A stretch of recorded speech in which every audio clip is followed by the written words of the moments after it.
Morning members.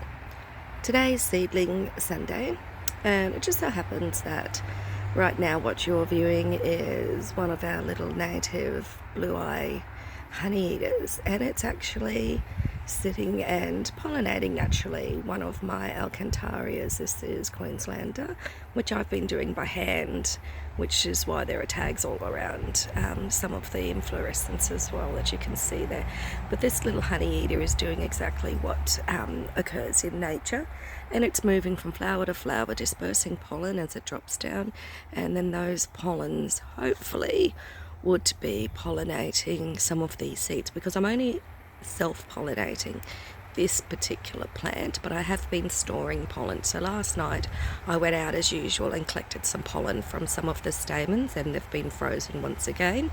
The native bees have already come along this morning, and they've also pillaged the pollen off as well, so there's not a lot of pollen. But these honey eaters, what pollen is left, is a very windy day. It has been several windy days, so these little honey eaters come along and they drink from the vase much further down in the flower, and so it helps to disperse any pollen, and from that we create our seeds. Now, members around the garden, many members who grow Vriesea will notice all of these absolutely beautiful flower spikes emerging around their gardens. And allowing the flower spike to grow is acceptable, obviously, if that's what you want to do, if you want to enjoy your flowers. But when they open, inside there is the pollen. This is the pollen down low here, and this little tiny clear gelatinous ball, that's the female receptive part. So the pollen needs to go from there up to there, and now that particular one will now produce seeds way down here in the ovum.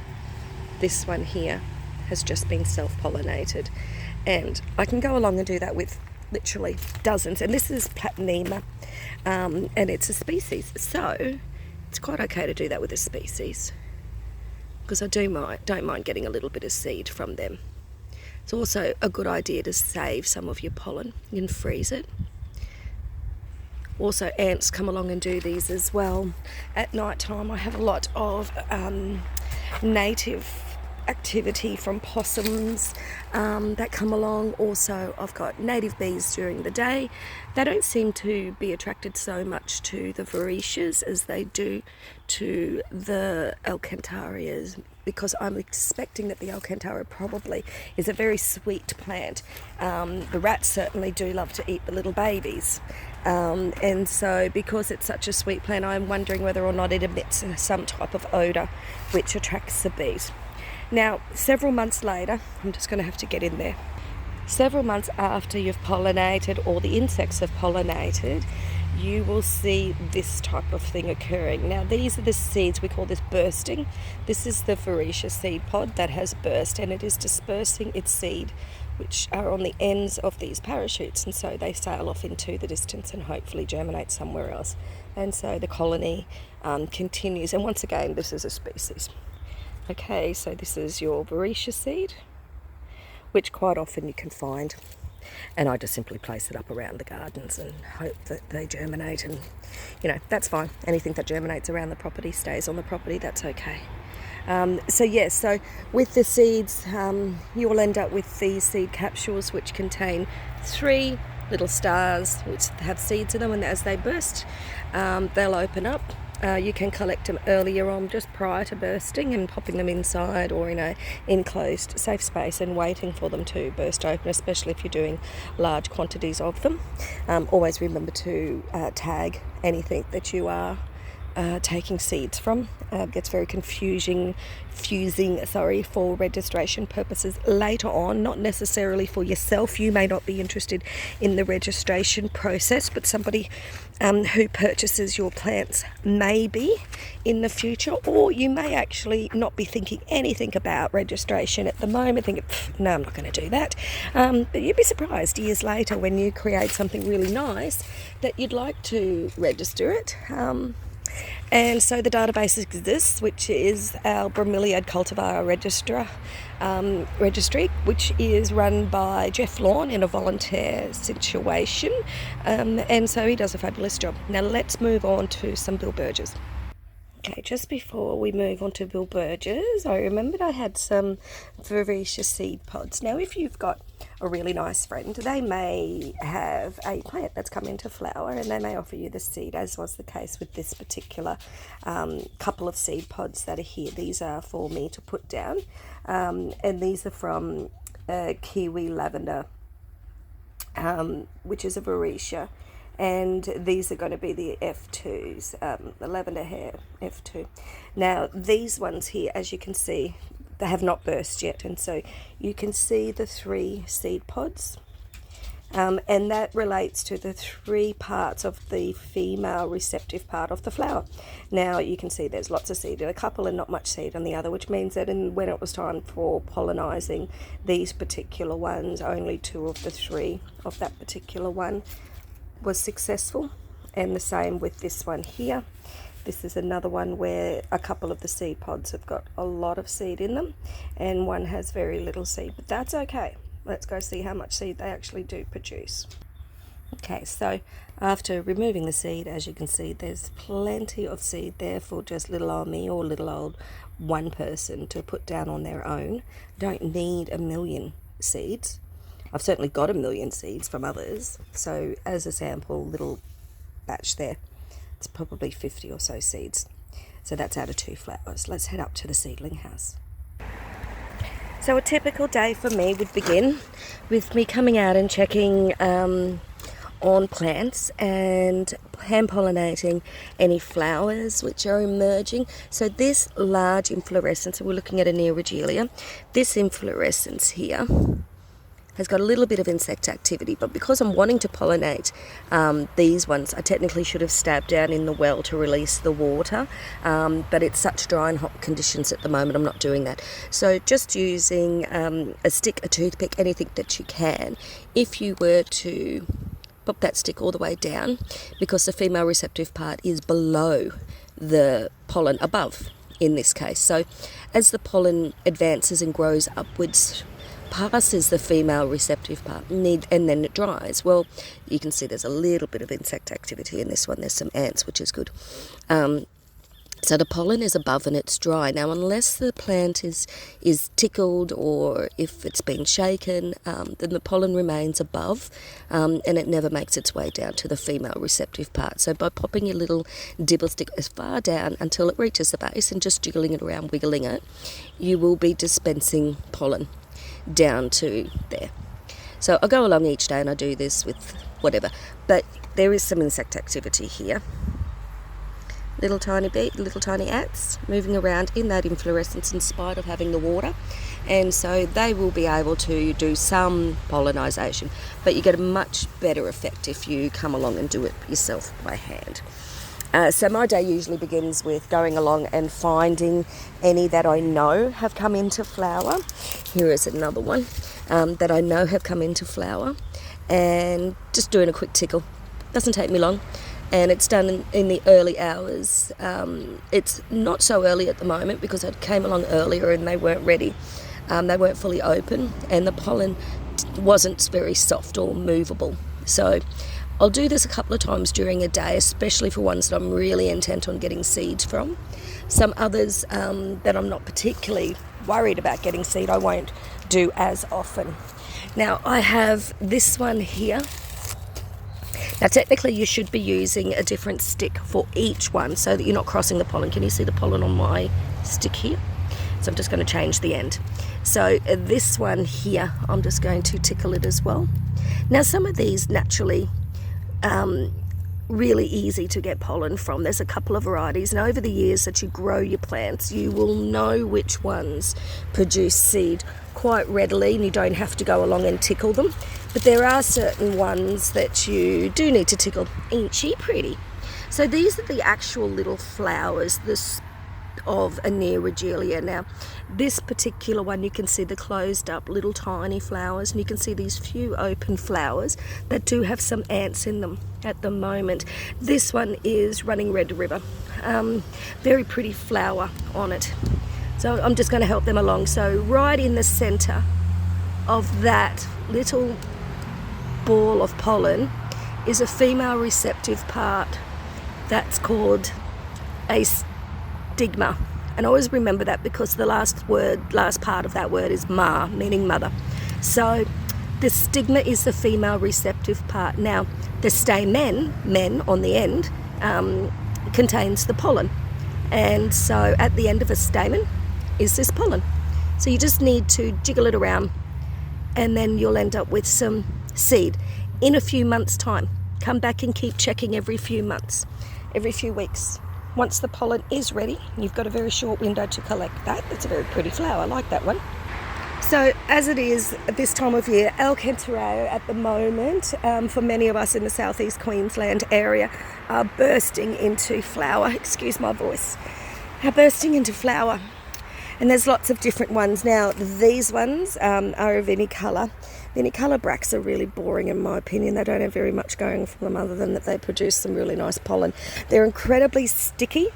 So this stickiness really attracts my native bats. I have microbats, and so this stickiness must be very sweet. And so the native bats very much do come along and help themselves to the pollen at night time. Very sticky to handle them when they're a younger flower, as this one has been coming out for several months, but it still is not opened up yet. This one here is a giant of mine. This is one hybrid that I did a number of years ago, and it's really not that great. This is a Glasuriana crossed with another Alcantara odorata. It's produced a really large, very narrow leafed with those gorgeous odorata curls on the end, and it is quite a large plant. We're looking at probably 1.5 meters across. Very good shade tolerance, but not very great out in the sun. That Glasuriana usually is. So it's more your shady type plant. And so out of my seedlings, I kept a couple of them. And this is one of them that's finally coming into flower. So technically, I could clean the plant up, take photographs and register this if I want to. I've never named it. I've never thought that there was really much interest in this one. And so I just have this one on the property, and I've got a couple of them. Now, beside is a seedling grown sunshine. Now, this is an 8-year-old plant. This one here is very curly, as sometimes is when we grow from our seeds versus getting from pulp. They don't match the parents, especially when it comes to hybrids. Species generally look very similar to their parents. That's because they're species. They don't have any mixes in them. However, that doesn't always happen either, because Glasuriana is known to have some variegation in its seedlings, and so for that reason, left the seedling house door open last night. I'll come back to that in a minute. So Glasuriana are known to produce lots of seed by themselves. You don't need to do anything, which is fantastic. You get gorgeous big seed heads and heaps of seed, and I'll show you some seed in a moment. But what happens is you end up with seedlings, and so you need to grow on literally thousands of seedlings. And very early on, you can start to identify any variegated seedlings. If you're lucky, you can spot them.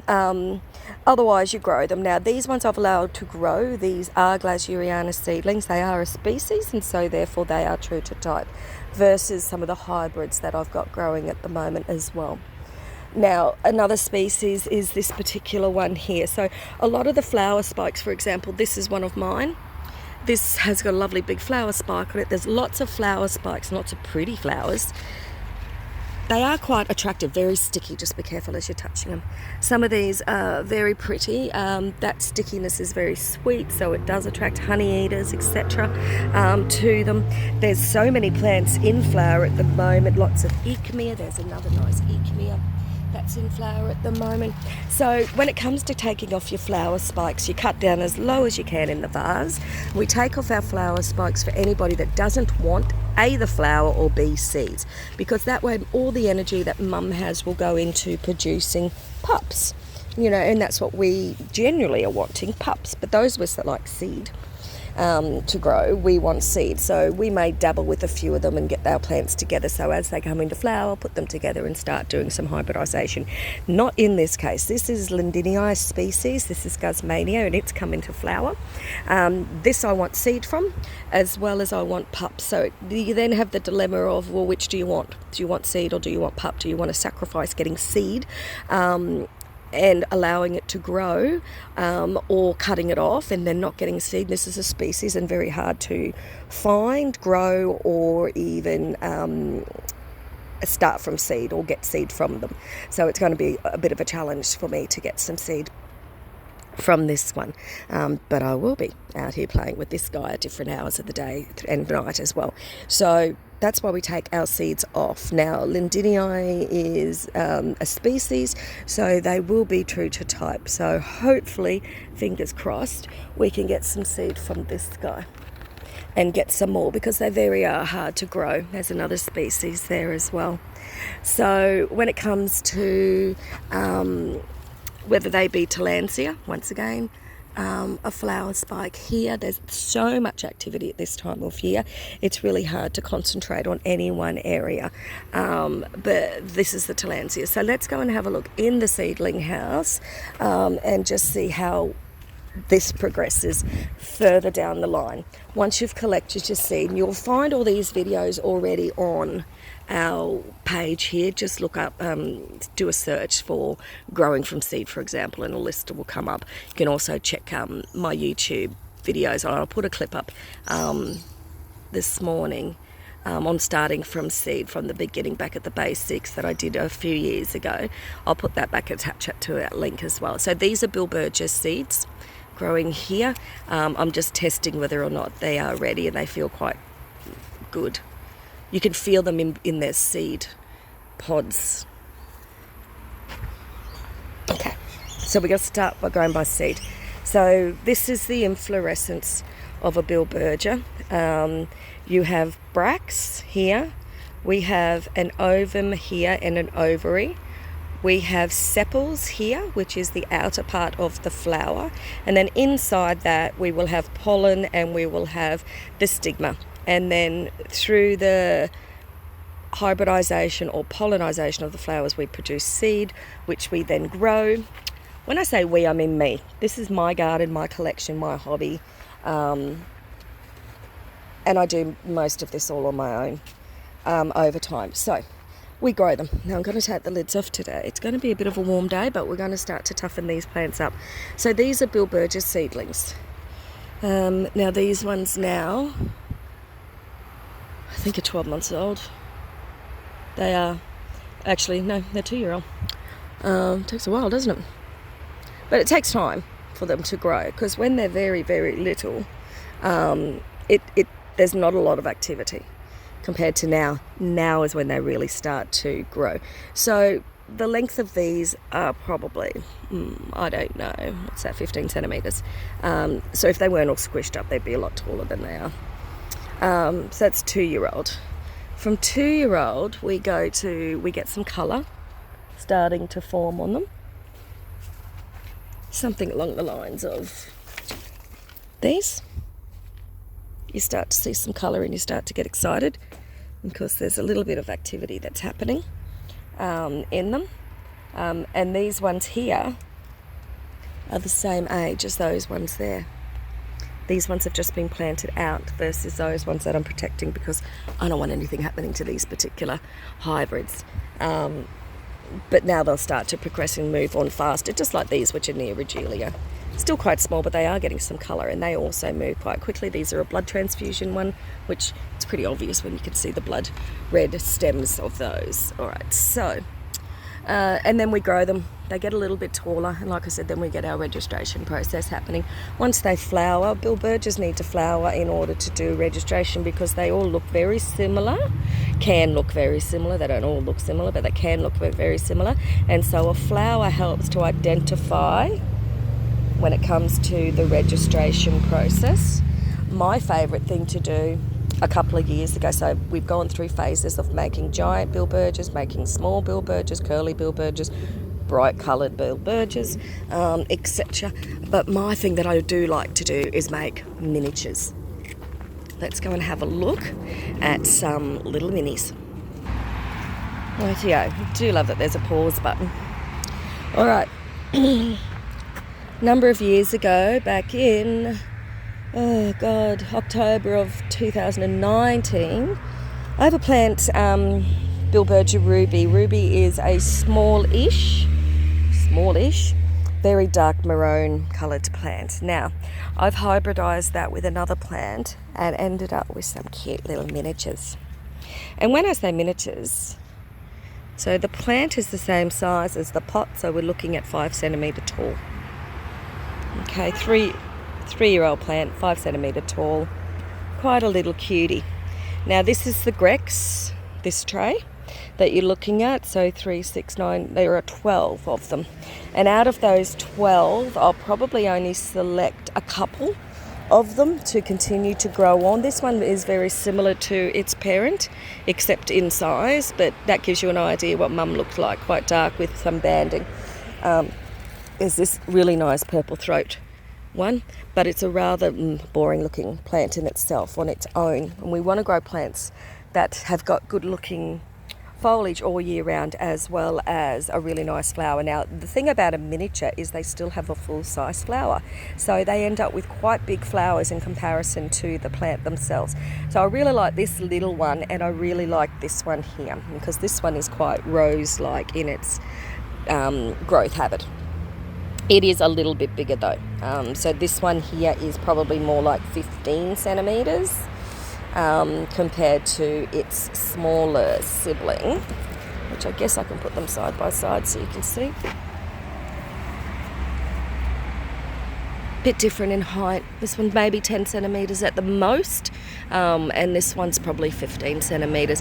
But they're still, although similar in appearance, they're very different in their size and the amount of leaves that they produce. So the reason we grow from seed is to hybridise, to make things a little bit different. And then we make lots of cuties. Now these are my mini neoregelias, and again we do this because we can't import anymore, and so we need hybridisers that can work on and understand the growing process, and it does take time, and these plants need to be worked. So although I might get this plant registered eventually, this is a little mini, I might get this plant registered eventually, it will take me many years then to get them from pup. I can't grow this from seed, this is a hybrid, so I have to now grow this from pup.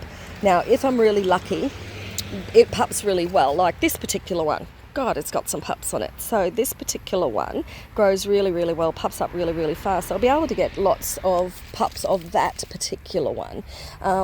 These end up being garden fillers, any that are left over that don't make the grade for registration or for naming and selling on. This is another smaller bilbergia. This one's only about 20 centimetre tall, but it is a beautiful plum purple iridescent colour when the sun hits it.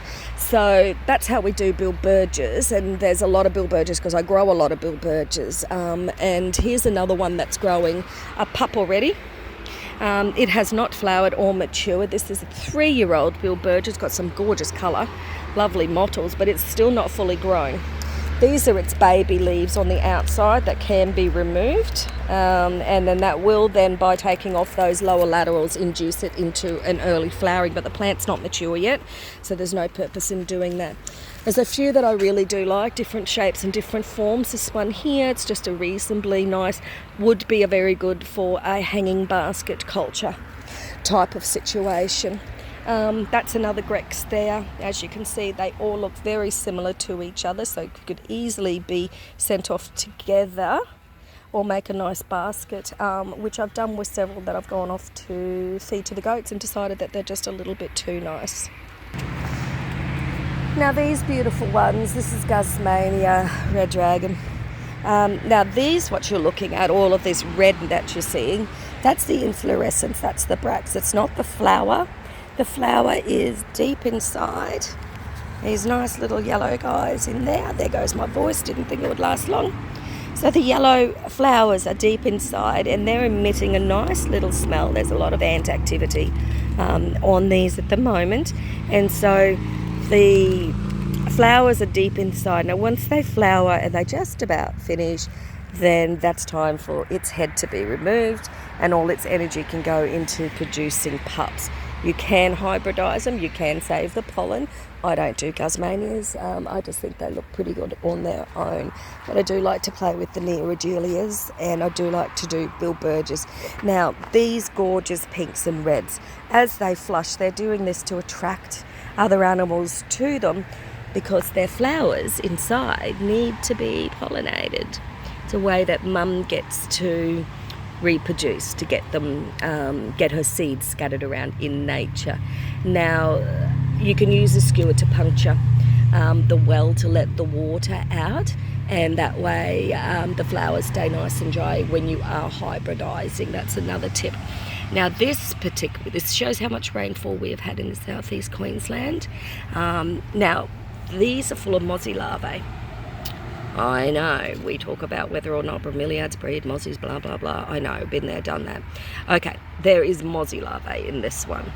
And there are several, there's another one there. Now, for those that say that they don't have the water in their wells long enough for the mozzies to mature, you know, the mozzie just before it leaves and it has formed a nice little round little creature that kicks away in the vase. That's what's inside this vase. A bit hard to show it. So that one, that vase. Oh, sorry, I can't find my finger. Oh, where is it? This particular vase. Sorry, I've got the camera in one hand trying to do two things at once. So this particular one has got more older mozzie larvae because we've had so much rainfall, and this one has some younger larvae.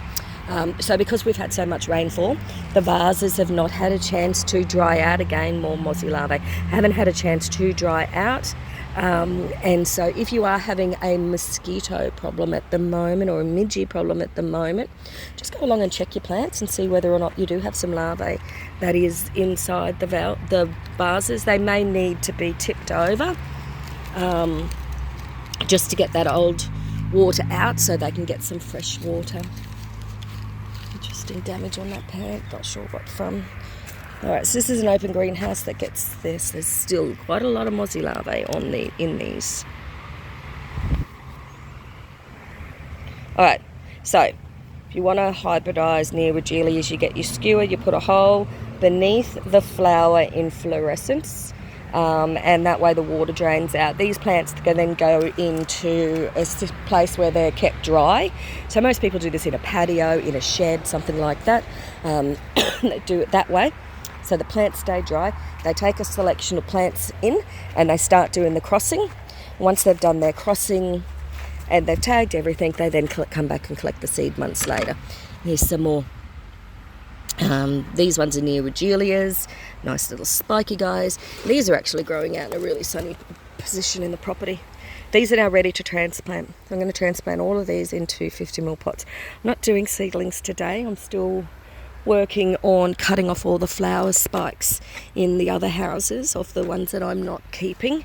So I've come through and found an awful lot of flower spikes in this big tunnel, both inside and outside. So these are my outdoor mum garden beds, and all of these need to have their spikes removed because I'm not wanting seed. Some I don't mind keeping because the flowers are quite pretty, so if they're of interest I will keep them. If they're not of interest they go immediately, except for things like species. Once again, another species, their flower spikes can stay on with the hope that I will get some seed from these down the track. No big deal if I don't, I've got so many seeds. The Ricavatas always produce seed. You can always get seed from those guys without too much problems at all. Most of the hybrids you can get seeds from. Canistris is another one that I'm not sure whether or not I'll get seed from. This particular one, we'll wait and see. Lots of mini neoregelias as well. Tillandsias, you can grow them upside down to get your little babies to grow from their bases once the sunlight has been exposed to the base of the of these particular Tillandsias. The little babies produce out of their bottoms. Lovely big assortment of Guzmanias. This is the finished flower in this one, and these are the opening flowers over here as well. But inside the big greenhouse, there are literally, I've only just cut all these off. I've got a basket sitting out here filled. All of these spikes, majority of them will need to be removed except for the species that I'll come along and pollinate. They don't get pollinated in here otherwise because the door's usually kept closed, and so I do need to come along and either pollinate. Once again, we've seen how do we do this. This is the female part that you can see standing out at the end. This is all the pollen around it. No pollen's going to get to that stigma if it's not tickled by hand. So just a very quick, it's so simple to do. And then these are self. Now I am not crossing Vrieseas, so any seed that produces from it will be itself crossed back on itself. There's another one there, but there's literally dozens of them that have started to open up or come into flower. This is a species, so it can be done.